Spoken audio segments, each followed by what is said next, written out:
अस्सलाम वालेकुम students, how are you all. आप देख रहे हैं एडवेंचर ट्यूटोरिंग और आज हम डिस्कस करेंगे इस चैप्टर यूनिट नंबर 6 ग्रेविटेशन का पहला टॉपिक। तो that is Newton's law of gravitation. ठीक है, न्यूटन्स लॉ ऑफ ग्रेविटेशन को डिस्कस करेंगे। उससे पहले ये जो पैराग्राफ दिया हुआ है, ठीक है, इसको हम थोड़ा डिस्कस करेंगे। इसमें क्या कहा जा रहा है, तो यहाँ पे कुछ क्वेश्चंस वगैरह किए जा रहे हैं कि why a leaf which drops from a tree always falls on the earth. कि क्यों एक लीफ जो है, क्यों एक पत्ता जो दरख्त पर पत्ता है, ठीक है, दरख्त पे मौजूद जो लीव्स हैं वो क्यों ज़मीन पर ही गिरते हैं। ठीक है, क्यों अर्थ पर, मतलब जब वो पत्ता गिरा तो आसमान की तरफ भी तो जा सकते हैं, ऊपर की तरफ, क्यों नीचे ही क्यों आते हैं। ठीक है, इसके अलावा why a ball which is thrown upward come back to earth. क्यों एक बॉल को जब हम ऊपर फेंकते हैं तो वो ऊपर क्यों नहीं रह जाती, क्यों वो अर्थ पे आती है। which force keeps object around as at their places। ठीक है, मतलब कौन सी फोर्स है जो उनको हमारे मतलब इर्द गिर्द जो है, हमारे इर्द गिर्द की प्लेसेस पर, जगहों पर जो है वो उसको रखती है। Why a body has wait, क्यों बॉडी के पास वेट है। तो ये कुछ क्वेश्चंस किए गए हैं। Which force is responsible for the motion of an artificial satellite around the earth. तो इन सब ये जितने भी क्वेश्चंस हमें किए जा रहे हैं, ये इस चैप्टर में शुरू में हमें जो ये क्वेश्चंस दिए हुए हैं, तो इस चैप्टर में हर इस क्वेश्चन का आंसर आपको मिलेगा। ठीक है, जैसे जैसे मैं आपको टॉपिक पढ़ाती जाऊंगी, आपको इन क्वेश्चंस के आंसर्स जो हैं, इन क्वेश्चंस के आंसर जो है वो मिलते जाएंगे। ठीक है, तो आप लोगों ने लाजमी मेरी सारी वीडियोस देखनी है, जो मैं अभी अपलोड कर रही हूँ, जो मैं कल अपलोड करूँगी, आइंदा आने जो है फ्यूचर में जो मैंने अपलोड करी हूँ, सारी आपने वीडियोस देखनी, इंशाल्लाह सारे क्वेश्चंस क्लियर हो जाएंगे। तो अब यहाँ पे after studying this unit you will be able to study this. हाँ, तो यही चीज़ कह रहे हैं कि find the answer of such questions and other similar questions. पढ़ने के बाद, इस चैप्टर को पढ़ने के बाद, इस यूनिट को पढ़ने के बाद आपको इन सब का आंसर्स मिलेंगे। अच्छा, among famous stories in the history of science one comes from 1666। तो यहाँ पे सर आइजैक न्यूटन का ग्रेविटेशन में आपने सुना ही होगा कि न्यूटन का बड़ा रोल है। ये अपने मदर के गार्डन पे बैठे हुए थे, तो अचानक से इन पे एप्पल गिरा। तो इन्होंने सोचा कि क्यों एप्पल नीचे ही, ज़मीन पे ही क्यों आया। तो बस फिर इन्होंने ग्रेविटी के बारे में पढ़ना शुरू किया उसको। अच्छा, ये जो ब्लू बॉक्स में दिया हुआ है इसको भी अच्छे से जो है पढ़ लें, इसको भी देख लें कि sir Isaac Newton was one of the greatest scientist. ठीक है, सर आइजैक न्यूटन जो है वो ग्रेटेस्ट, दुनिया के अजीम तरीन साइंसदानों में से एक हैं। ठीक है, इन्होंने फिज़िक्स की डिफरेंट ब्रांचेस में बहुत ज़्यादा इनका कंट्रीब्यूशन है। ठीक है, जैसे मैकेनिक्स में, ऑप्टिक्स में इनका बहुत ज़्यादा रोल है, मैथमेटिक्स में इनका बहुत ज़्यादा रोल है, एस्ट्रोनॉमी में इनका बहुत ज़्यादा रोल है। ठीक है, इसके अलावा ये लॉज, मोशन के लॉज भी इन्होंने दिए हैं। ठीक है, इसके अलावा यूनिवर्सल ग्रेविटेशन का लॉ भी जो है वो इन्होंने हमको जो है वो दिया है। तो काफ़ी ज़्यादा इनका फिज़िक्स में रोल है। अच्छा, फिर अब हम आ जाते हैं इसी टॉपिक पे, न्यूटन्स लॉ ऑफ ग्रेविटेशन। तो यहाँ पे क्या है, ये हमें क्या कहते हैं ये लॉ, तो देखते हैं। Every body in the universe attracts every other body with a force which is directly proportional to the product of their masses and inversely proportional to the square of the distance between their centers। तो यहाँ पे क्या कहा जा रहा है कि हर body इस कायनात में, इस पूरी कायनात में, सिर्फ अर्थ पे नहीं, इस पूरी कायनात में हर बॉडी जो है वो एक दूसरे को अट्रैक्ट करती है। ठीक है, हर बॉडी जो है वो एक दूसरे को अट्रैक्ट करती है। क्यों, कैसे अट्रैक्ट करेगी, मतलब उन दो बॉडीज़ के दरमियान में एक फोर्स जनरेट होगी और वो फोर्सेस जो हैं वो दो बॉडीज़ में अट्रैक्शन को डेवलप करेंगी। अच्छा, फिर अब यहाँ पे फोर्स जो है वो डायरेक्टली प्रोपोर्शनल हो गया इनके मासेस के। ठीक है, मतलब फोर्स ज़्यादा तो मास ज़्यादा, मास जितना ज़्यादा होगा, चीज़ जितनी ज़्यादा भारी होगी, उस चीज़ को फोर्स भी जो है उतनी ज़्यादा लगेगी, और जो चीज़ जितनी हल्की है उसको फोर्स भी कम लगानी पड़ेगी। ठीक है, तो ये तो चीज़ आपको पता ही होगी। तो यहाँ पे यही चीज़ बताई गई है कि फोर्स जो है वो डायरेक्टली प्रोपोर्शनल होती है m1 एंड m2 के। तो यहाँ पे जो है इसी की एग्जांपल दी हुई है, सही यहाँ पे। अच्छा, इसके अलावा the gravitational force of attraction is inversely proportional to the square of the distance. हाँ, और यहाँ पे square of the distance, force जो है वो इनवर्सली प्रोपोर्शनल होगी स्क्वायर ऑफ द डिस्टेंस की। अब मास 1 और मास 2 का जो सेंटर है, मास 1 का सेंटर और मास 2 का सेंटर, ये बिल्कुल सेंटर पे पॉइंट नहीं बने, खैर मास 1 का सेंटर और मास 2 का सेंटर का जो डिस्टेंस है इसको हम r से रिप्रेजेंट करते हैं, ठीक है। और ये जो है फोर्स के इनवर्सली प्रोपोर्शनल होती है। डिस्टेंस जितना ज़्यादा होगा फोर्स उतनी कम लगेगी, डिस्टेंस जितना कम होगा तो फोर्स उतनी ज़्यादा लगेगी। लाइक 2 फिंगर्स लें आप, ठीक है, 2 फिंगर्स में आप बहुत ज़्यादा जो है 2 फिंगर्स को दूर रखें, सही। आप देखेंगे 2 फिंगर्स में अट्रैक्शन है, अट्रैक्शन 2 बॉडीज़ के दरमियान में लाजमी होगी, लेकिन वो आपको ज़्यादा फील नहीं होगी। वो क्यों? क्योंकि डिस्टेंस ज़्यादा है, तो फोर्स जो है वो ना होने के बराबर है, बहुत कम फोर्स है, लेकिन फोर्स है, सही है। फोर्स 2 बॉडीज़ हैं, 2 बॉडीज़ के दरमियान में फोर्स लाजमी होती है, सही है। भले वो एक दूसरे को बिल्कुल अट्रैक्ट नहीं करी, बिल्कुल करीब नहीं चली जाती, क्योंकि वो डिस्टेंस पे होती है ना, तो इस वजह से।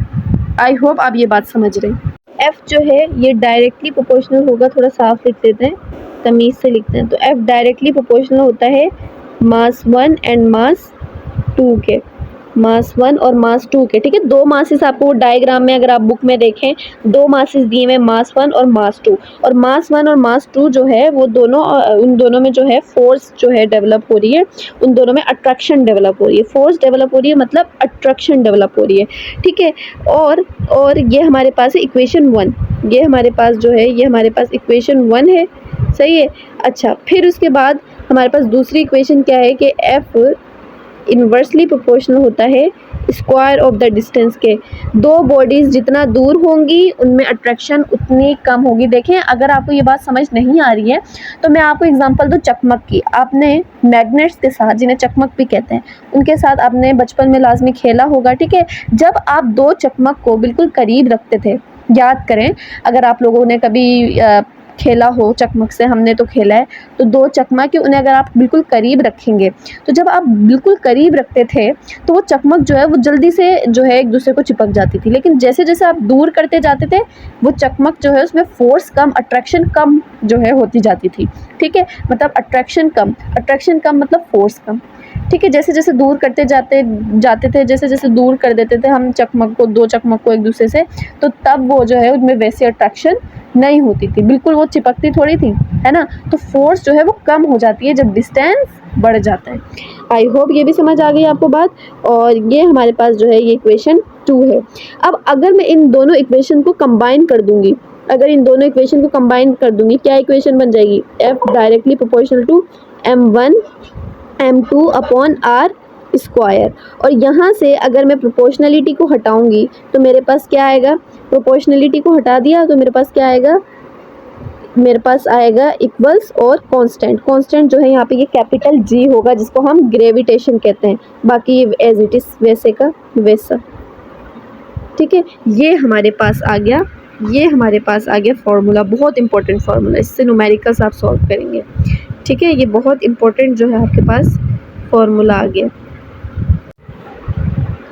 ये हमारे पास फॉर्मूला, ठीक है, वही वाला जो मैंने अभी आपको बताया। और ये जी जो है ये कांस्टेंट है, कांस्टेंट ऑफ प्रोपोर्शनलिटी, ठीक है। मैंने आपको बताया ना कि जब हम जो है ये हटाएंगे, ये प्रोपोर्शनल साइन ऑफ प्रोपोर्शनलिटी हटाएंगे तो हमारे पास जो है इक्वल और कांस्टेंट आएगा। इसको हम कहते हैं, ये जो कैपिटल जी है इसको कहते हैं यूनिवर्सल ग्रेविटेशनल कांस्टेंट, ठीक है। कैपिटल जी जो है इसको हम कहते हैं यूनिवर्सल ग्रेविटेशनल कांस्टेंट। और ये जी की वैल्यू जो है वो होती है 6.673 multiply by 10⁻⁻11 newton metre square पर केजी। और आपको पता है ये बहुत ज़्यादा स्मॉल वैल्यू है, ठीक है, क्योंकि माइनस में, देखिए माइनस में है ना वैल्यू 10⁻⁻11, तो ये बहुत ज़्यादा स्मॉल वैल्यू है, ठीक है। और जी जो है ये कांस्टेंट, हर जगह जो है जी जो है ये जो यूनिवर्सल ग्रेविटेशनल कांस्टेंट जो है ये कांस्टेंट रहता है। यूनिवर्सल ग्रेविटेशनल कांस्टेंट जो है ये हर जगह जो है कांस्टेंट होता है, ठीक है। We do not feel the gravitational force of attraction between the objects around us due to the very small value of G. तो यहाँ पे हम जो है ग्रेविटेशनल फोर्स ऑफ अट्रैक्शन जो है ऑब्जेक्ट्स के दरमियान में जो हमारे इर्द गिर्द हैं इनको इतना फील नहीं करते। मतलब हमें जो है इतनी ज़्यादा अट्रैक्शन फील नहीं होती। हमारे इर्द गिर्द बहुत सारे ऑब्जेक्ट्स हैं, ऐसे तो हम चिपके हुए हैं उसके साथ क्योंकि अट्रैक्शन होती है ना, लेकिन एक्चुअली वो इस वजह से जो है हम चिपकते नहीं हैं बिल्कुल, मतलब घुस नहीं जाते एक चीज़ दूसरी चीज़ के अंदर, इस वजह से कि ग्रेविटेशनल कांस्टेंट की जो ये यूनिवर्सल ग्रेविटेशनल कांस्टेंट की जो वैल्यू है बहुत ज़्यादा छोटी है, ठीक है। तो मतलब और एक डिस्टेंस भी मैटर करता है क्योंकि डिस्टेंस भी थोड़े डिस्टेंस पे भी होते हैं। और दूसरा सबसे इंपॉर्टेंट कि यूनिवर्सल ग्रेविटेशनल कांस्टेंट जो कैपिटल जी है इसकी वैल्यू बहुत ज़्यादा छोटी होती है, ठीक है। अट्रैक्शन है, हमारी अट्रैक्शन है, 2 ऑब्जेक्ट्स में अट्रैक्शन है, लेकिन बहुत कम है, ठीक है, क्योंकि यूनिवर्सल ग्रेविटेशनल कांस्टेंट जो है इसकी ये जो है बहुत ज़्यादा स्मॉल वैल्यू है। तो अब हम पढ़ेंगे कैपिटल जी और स्मॉल जी का डिफरेंस। ठीक है भाई, कैपिटल जी जो है ये यूनिवर्सल ग्रेविटेशनल कांस्टेंट होता है, जबकि स्मॉल जी जो है ये एक्सेलरेशन ड्यू टू ग्रेविटी होता है। ठीक है, इसके अलावा जो universal gravitational constant capital G जो है इसकी एक सेम कांस्टेंट वैल्यू होती है। ठीक है, जो है 6.673 मल्टीप्लाई बाय 10⁻⁻11। ठीक है, और ग्रेविटेशन जो है ये ग्रेविटी जो है एक्सेलरेशन ड्यू टू ग्रेविटी, ये डिफरेंट प्लेसेस पे इसकी डिफरेंट वैल्यू होती है। ठीक है, कांस्टेंट नहीं होता। तो इसकी वैल्यू दी हुई है, और ग्रेविटी की वैल्यू जो है अर्थ की सरफेस पर जो एक्सेलरेशन ड्यू टू ग्रेविटी की वैल्यू है वो है 10 मीटर पर second square. Gravitational force has following characters. ठीक है, अच्छा, सबसे पहला character, it is always present between every two objects but of their masses. ठीक है, दो मासेस जो हैं उनके दरमियान में प्रेजेंट होती है। ठीक है, दो मासेस जो है उनमें ग्रेविटेशनल फोर्स होती है। It exits everywhere in the universe. ठीक है, ये यूनिवर्स में हर जगह जो है होती है कैपिटल जी जो है। ठीक है, मतलब यूनिवर्सल ग्रेविटेशनल कांस्टेंट। इसके अलावा ग्रेविटेशनल फोर्स की बात हो रही है, सॉरी ग्रेविटेशन फोर्स। ठीक है, it forms an action reaction pair.